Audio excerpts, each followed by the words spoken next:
प्यारे बच्चों, स्वागत है आपका हमारे channel global study by Kulvinder Singh.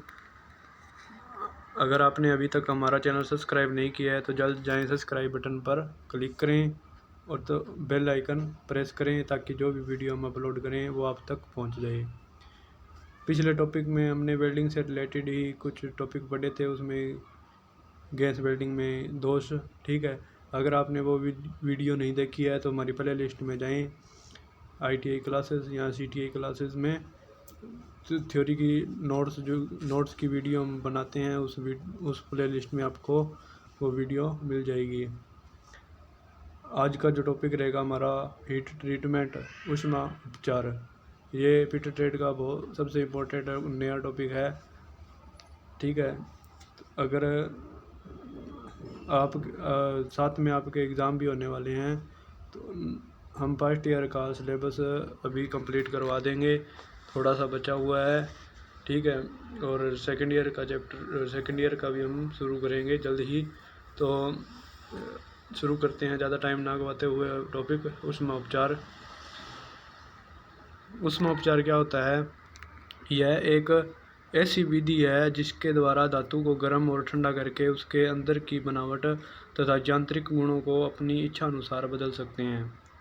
ठीक है ना, यह एक ऐसी विधि है जिसके द्वारा धातु को गर्म और ठंडा करके, ठीक है, ऊष्मा उपचार क्या है? धातु को गर्म और ठंडा करके उसके अंदर की बनावट तथा यांत्रिक गुणों को अपनी इच्छा अनुसार बदल सकते हैं।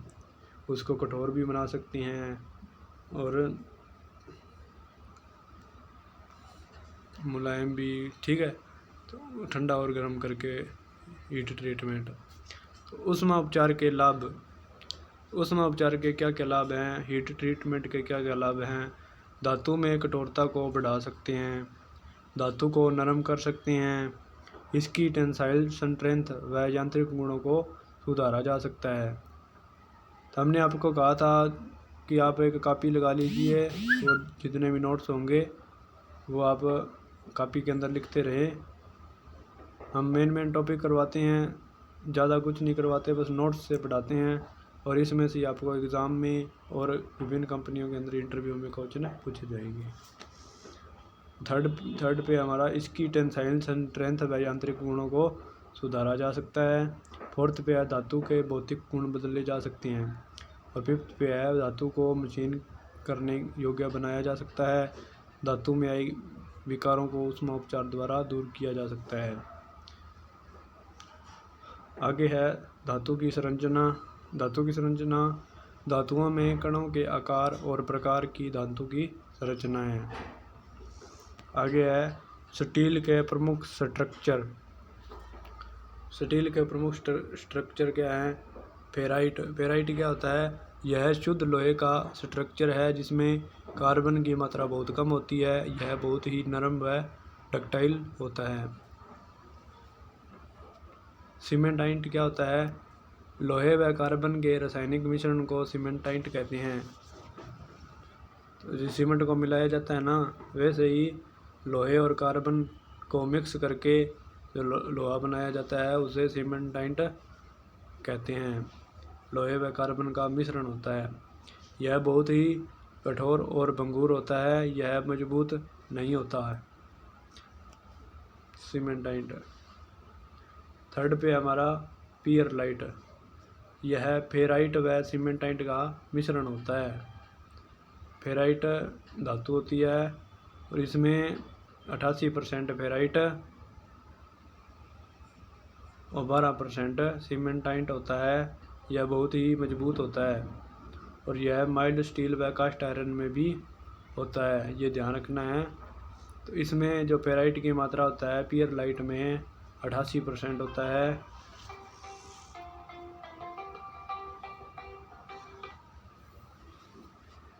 और इसमें फेराइट की मात्रा 88% और सीमेंटाइट की मात्रा जो होती है 12% होती है और यह बहुत ही मजबूत होता है। यह माइल्ड स्टील व कास्ट आयरन में भी होता है। तो पियरलाइट कहाँ पाया जाता है? तो माइल्ड स्टील व कास्ट आयरन में पाया जाता है। फोर्थ पे हमारा ऑस्टेनाइट। जब स्टील को अपर क्रिटिकल तापमान पर गर्म किया जाता है तो इसकी अंदरूनी बनावट पूरी तरह परिवर्तित हो जाती है। यह कठोर होता है लेकिन भंगुर नहीं होता और इस स्ट्रक्चर पर स्टील अचुंबकीय हो जाता है। तो ऑस्टेनाइट क्या होता है? जब स्टील को अपर क्रिटिकल तापमान पर गर्म किया जाता है, अपर का मतलब होता है ज़्यादा, और इसकी अंदरूनी बनावट पूरी तरह परिवर्तित हो जाती है। यह कठोर होता है लेकिन भंगुर नहीं होता। इस स्ट्रक्चर पर स्टील अचुंबकीय हो जाता है। मार्टेनसाइट। मार्टेनसाइट क्या होता है?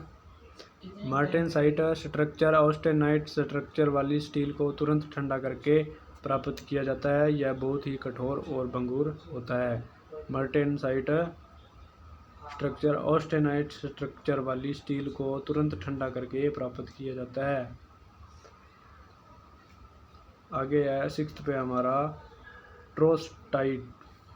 यदि मार्टेनसाइट स्टील स्ट्रक्चर को 400 डिग्री सेल्सियस तापमान पर फिर से गर्म करके ट्रोस्टाइट स्ट्रक्चर प्राप्त किया जाता है, यह बहुत ही कठोर होता है। इस पर मशीनिंग करना मुश्किल है। इसमें कंपन सहन करने की शक्ति होती है। ट्रोस्टाइट में कंपन सहन करने की शक्ति होती है। यदि मार्टेनसाइट स्टील स्ट्रक्चर को 400 डिग्री तापमान पर फिर से गर्म करके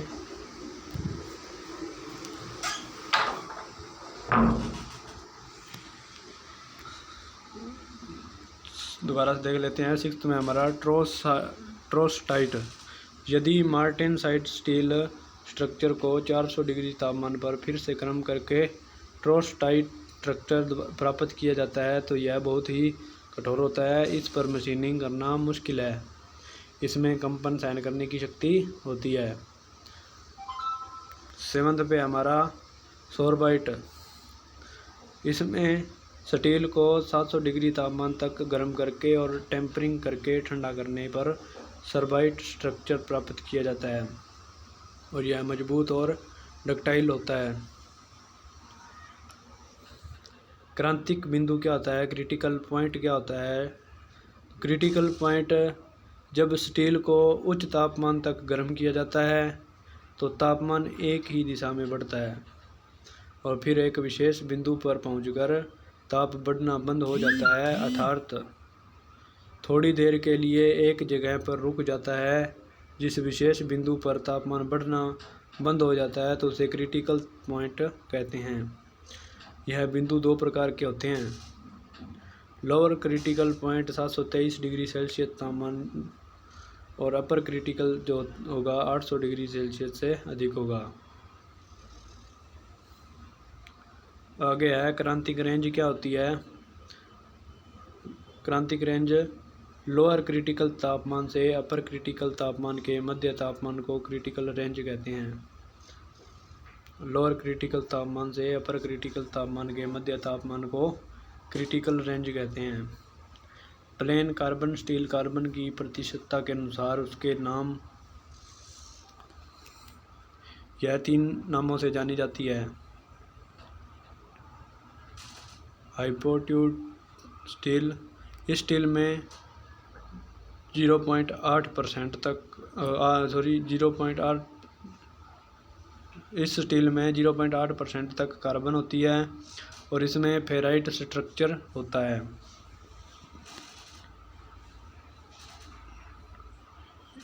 ईटेक्टोइड स्टील। इस स्टील में 0.8% कार्बन होती है। यह प्योर लाइट स्ट्रक्चर स्टील है। हाइपोटेक्टाइड स्टील। इस स्टील में 0.8% से अधिक कार्बन होती है। इसमें सीमेंटाइट स्ट्रक्चर होता है। आगे है जिस स्टील में 0.008% से 0.025% तक कार्बन होती है उसमें फेराइट स्ट्रक्चर बनता है। तो 8% से 25, ठीक है, ये याद रख लेना। 0.08% से 0.025% तक उसमें फेराइट स्ट्रक्चर होता है। जिस स्टील में 0 से 0.8% तक कार्बन हो उसे फेराइट पियरलाइट कहते हैं। फेराइट पियरलाइट। जिसमें 0.8% कार्बन हो उसे पियर लाइट कहते हैं। जिसमें 0.8% से अधिक कार्बन हो उसमें सीमेंटाइट कहते हैं। ये कार्बन की मात्रा बताई गई है, ठीक है। जिस स्टील में कार्बन की मात्रा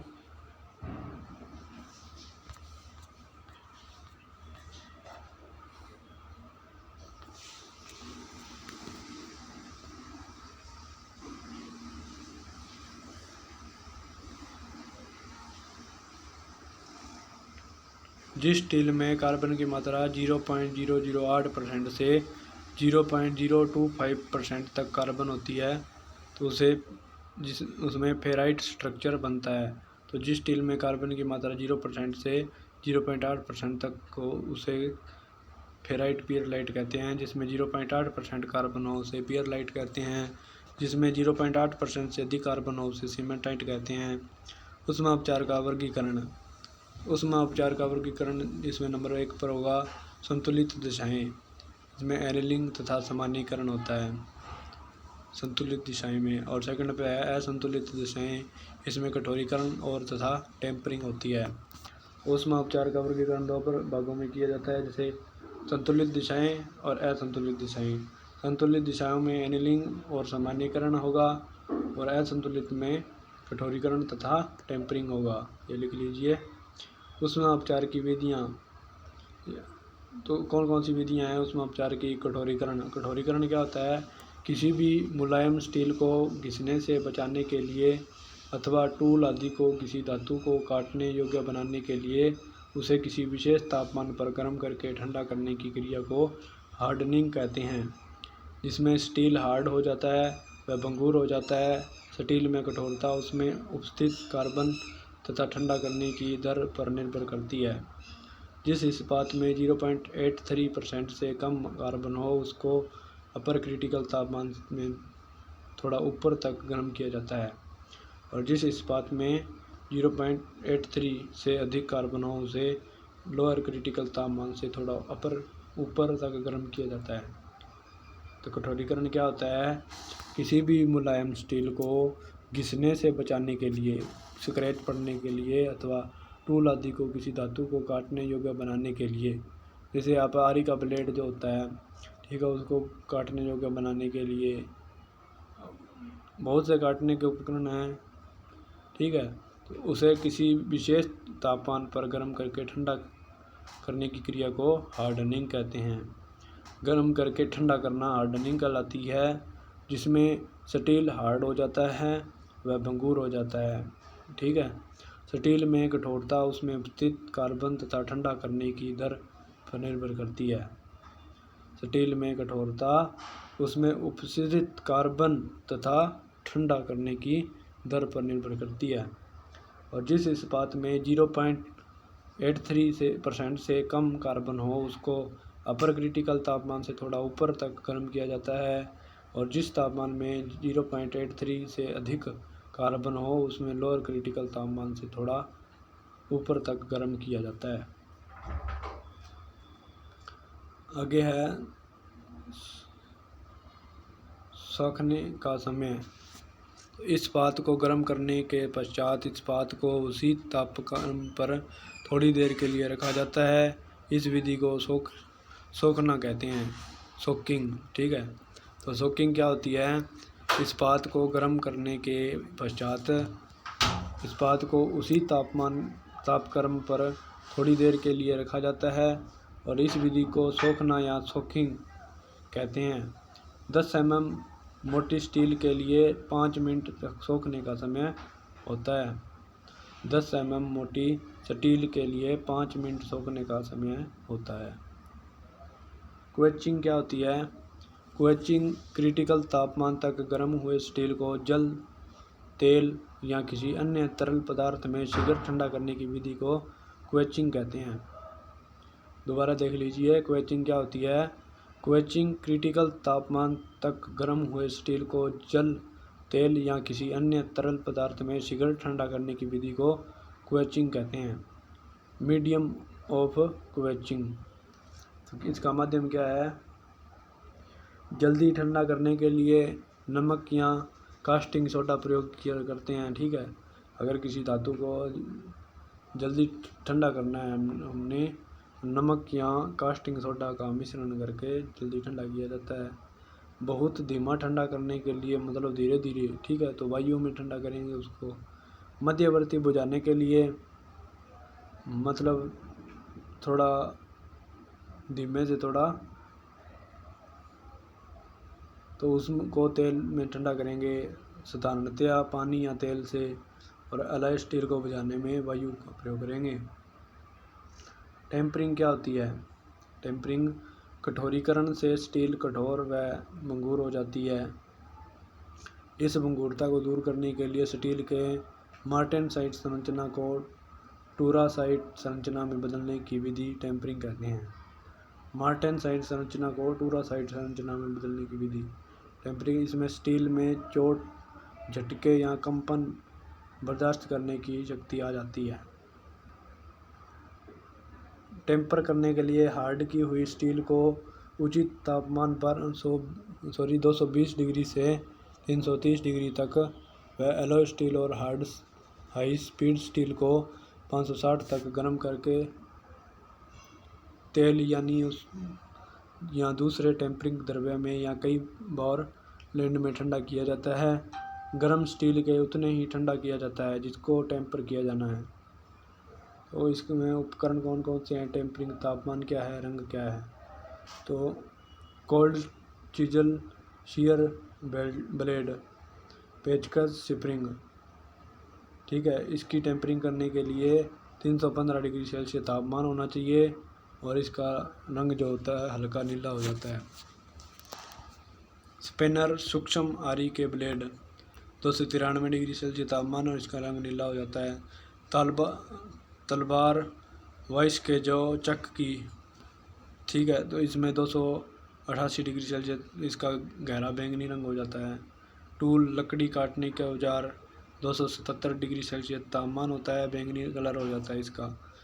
हथौड़ा, reamer, temp, centre punch, lathe tool, die, 254 degree Celsius तापमान हो जाता है, गहरा मटियाला स्ट्रो, इसका रंग हो जाता है। 6 पे हमारा ट्विस्ट ड्रिल, रेतियाँ, खराद की चूड़ी काटने वाले टूल, 240 डिग्री सेल्सियस मध्यम स्ट्रो। आगे 7 पे हमारा रेजर ब्लेड, सर्जिकल यंत्र, अलोह धातुओं को काटने के टूल, 230 डिग्री सेल्सियस इसका रंग स्ट्रो हो जाता है। टेम्परिंग की विधियाँ क्या है? फर्स्ट टेम्परिंग की विधि है पॉइंट टेम्परिंग। पॉइंट टेम्परिंग में इसमें जिस भाग को टेम्पर हो और उसे ऊपर अपर क्रिटिकल तापमान तक गर्म करके केवल टेम्परिंग वाले भाग को पानी, तेल या अन्य किसी पदार्थ में ठंडा करना चाहिए। पानी में उतनी देर रखना चाहिए जब तक लाल कलर न चला जाए और उसके बाद निकाल लें। अब जो ऊपर अंदर की ओर गर्मी के कारण रंग आने स्टार्ट हो जाते हैं, ऐच्छिक रंग आने पर जॉब को एकदम ठंडा कर दें। इस विधि में हार्डनिंग व टेम्परिंग साथ साथ होती है, जिसे सिंगल हीट विधि कहते हैं। हॉट प्लेट टेम्परिंग क्या होती है? सेकंड पे हमारा हॉट प्लेट टेम्परिंग। इस विधि में छोटे छोटे पुर्जे या टूल जो पहले से हार्ड हो को टेम्पर किया जाता है। इसमें लोहे की मोटी और बड़ी प्लेटों को पतले लाल सुर्ख गर्म किया जाता है। पार्ट्स के जिस भाग को टेम्पर करना हो उसे प्लेट से बाहर रखा जाता है वह बाकी के भाग पर पीछे से गर्मी आगे पहुंचती है और ऐच्छिक रंग आ जाने पर पानी में डुबो कर ठंडा कर लिया जाता है। थर्ड पे हमारा सीड बोथ टेम्परिंग। इस विधि में हार्ड किए गए टेम्पर किए जाने वाले भाग को गर्म रेत में इस प्रकार रखा जाता है कि टेम्पर वाला भाग रेत से बाहर रहे।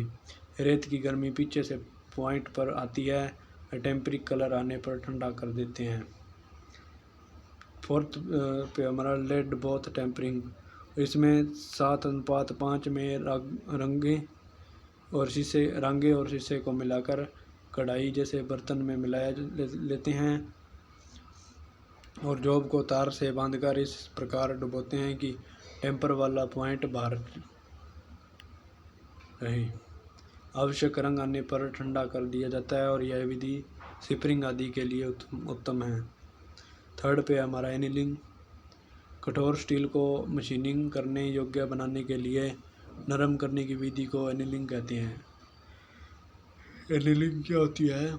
कठोर स्टील को मशीनिंग करने योग्य बनाने के लिए एनीलिंग नरम करने की विधि को एनीलिंग कहते हैं। जिस स्टील को एनील करना हो उसे उपयुक्त तापमान तक गर्म किया जाता है तथा उसी तापमान पर काफ़ी समय तक रखा जाता है और इसके पश्चात कार्य को धीमी गति से ठंडा किया जाता है। कार्य को ठंडा करने के लिए या तो उसी भट्टी में या बुझे हुए चूने, रेत या उपलों की राख में बालू डाल दिया जाता है और यह विधि मुख्यतः हाई कार्बन स्टील व एलॉय स्टील को मुलायम करने के लिए ही की जाती है। कार्बन स्टील की मोटाई के अनुसार सोकिंग टाइम 5 से 10 मिनट तक रखा जाता है। कार्बन स्टील को ठंडा करने की दर 100 से 150 डिग्री सेल्सियस प्रति घंटा होती है। एनीलिंग तापमान कार्बन परसेंट के अनुसार कार्बन कंटेंट परसेंट टेम्परेचर 0 से 12 टू इसमें 875 टू 925 डिग्री टेम्परेचर होता है। 0.12 टू 0.25% कार्बन उसमें एनीलिंग के लिए 840 टू 900 टेम्परेचर होता है। 0.50 टू 0.90 इसमें कार्बन की मात्रा हो एनीलिंग करते समय 815 टू 840 का तापमान रखा जाता है। 0.50 टू 0.90 हो उसमें 780 टू 810 डिग्री टेम्परेचर रखा जाता है। जिसमें कार्बन की मात्रा 0.90 से 1.3 कार्बन हो उसमें 760 डिग्री से 780 डिग्री टेम्परेचर रखा जाता है। आगे है एनीलिंग के उद्देश्य। स्टील को नरम बनाने के लिए, स्टील में डक्टिलिटी बढ़ाने के लिए, मशीनता के गुण को बढ़ाने के लिए, स्टील को ऊष्मा उपचार योग्य बनाने के लिए। फोर्थ पे हमारा नॉर्मलाइजिंग और केस हार्डनिंग पे नॉर्मलाइजिंग क्या होती है? हैमरिंग, रोलिंग व बेंडिंग से धातु की आंतरिक बनावट बदल जाती है तथा धातु के कण कमजोर हो जाते हैं। हैमरिंग, रोलिंग और बेंडिंग से धातु की आंतरिक बनावट बदल जाती है तथा धातु के कण बनावट बदल जाती है तथा धातु के कण कमजोर हो जाते हैं। धातु के कणों को अपनी असली हालत में लाने के लिए जो विधि अपनाई जाती है उसे नॉर्मलाइजिंग कहते हैं और इस विधि में जॉब को गर्म करके रूम टेम्परेचर पर स्थिर हवा में धीरे धीरे ठंडा होने के लिए छोड़ देते हैं।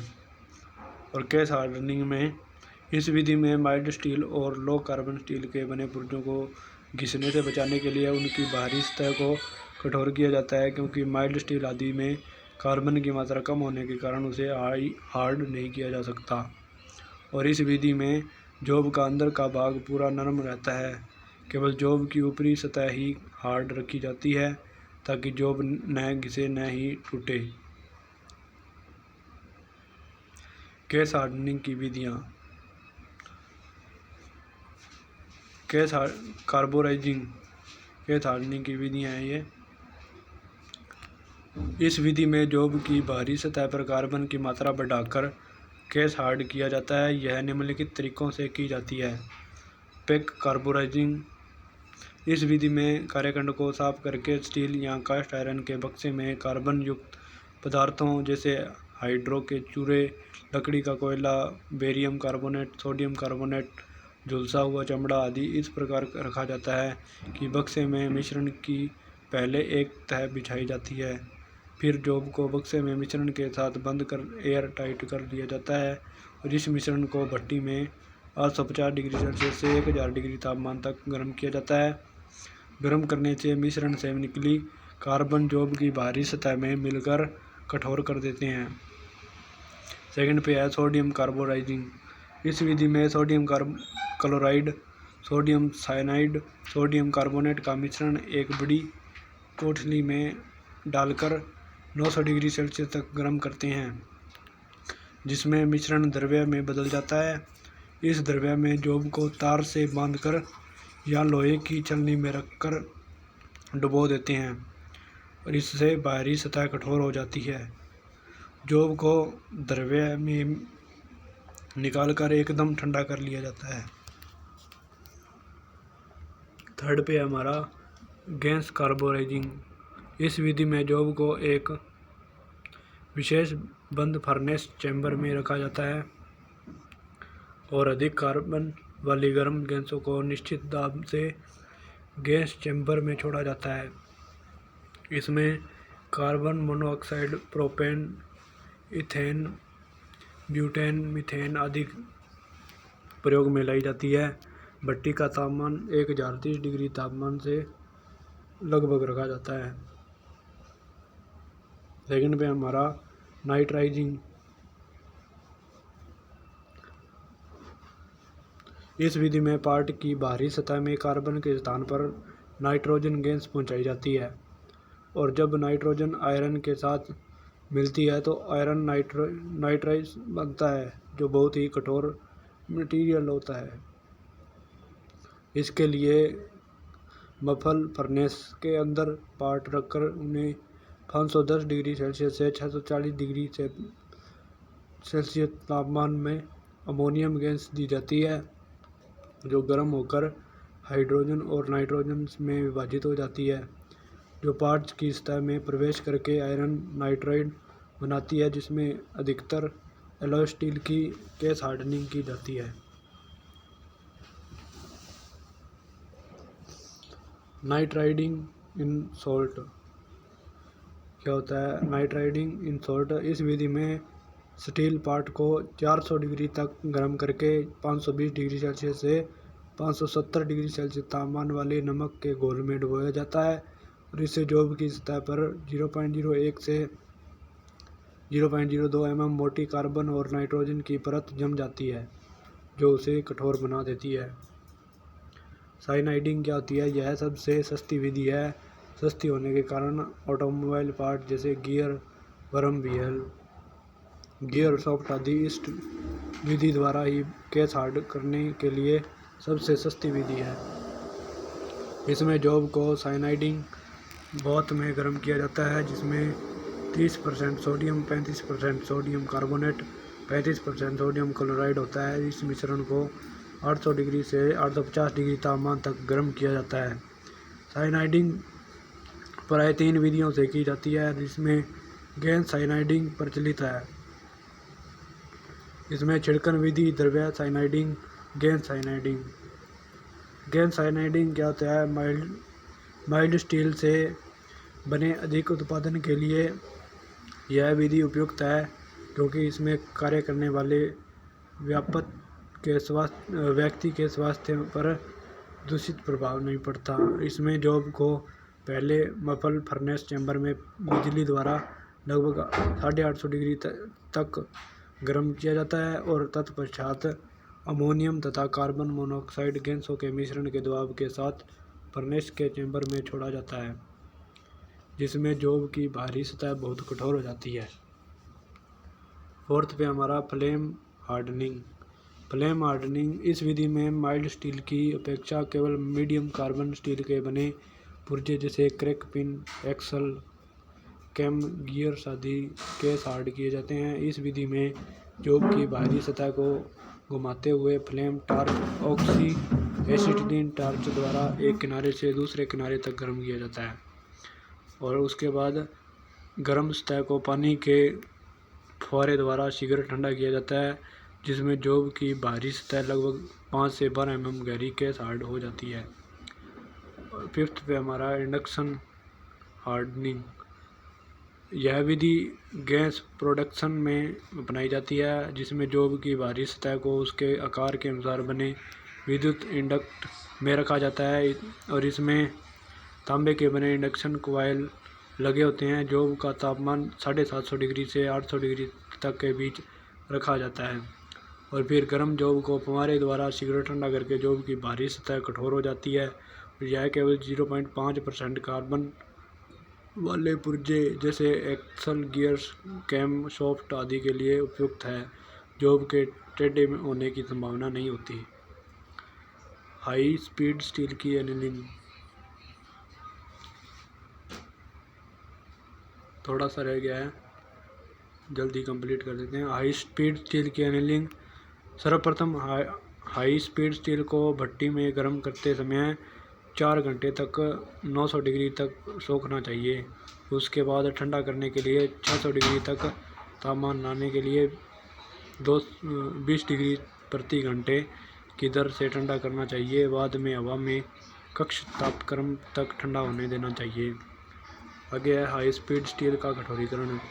सर्वप्रथम हाई स्पीड स्टील की प्री हीटिंग की जाती है और इसके लिए हाई स्पीड स्टील को 850 डिग्री सेल्सियस तापमान तक धीरे धीरे गर्म किया जाता है ताकि थ्रेड आने से बचाया जा सके।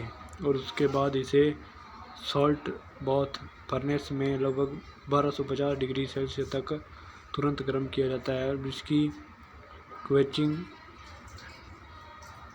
एयर ब्लास्ट द्वारा की जाती है जहां सॉल्ट बाथ फर्नेस नहीं होती। एलो धातुओं की एनीलिंग स्टील की तरह की जाती है, लेकिन इसकी हार्डनिंग स्टील की तरह नहीं की जा सकती। आमतौर पर तांबे की क्वेचिंग पानी में की जाती है और इसमें समय की बचत होती है तथा ब्लैक ऑक्साइड की परत को भी साफ किया जा सकता है। आगे है एनीलिंग तापक्रम। धातु तापक्रम डिग्री सेल्सियस। पित्तल का तापक्रम होता है 600 से 650 डिग्री सेल्सियस। तांबे का जो होता है 650 से 750। एल्यूमिनियम का होता है 500 से 550। आगे है डूराक्लोमीन। इसका जो होता है 480 से 500 डिग्री सेल्सियस तापमान। आज का हमारा ये इतना ही टॉपिक था। ये सबसे बड़ा टॉपिक था हमारा हीट ट्रीटमेंट। ये हीट ट्रीट का सबसे इम्पोर्टेंट और इसमें से आपको एग्ज़ाम में क्वेश्चन बहुत ही आने वाले हैं। तो जो हमारी वीडियो को लाइक करें, सब्सक्राइब करें चैनल को। अगर आपको हमारी वीडियो पसंद आई है तो अपने दोस्तों में ये वीडियो शेयर करें जिनके अभी एग्ज़ाम होने वाले हैं। धन्यवाद।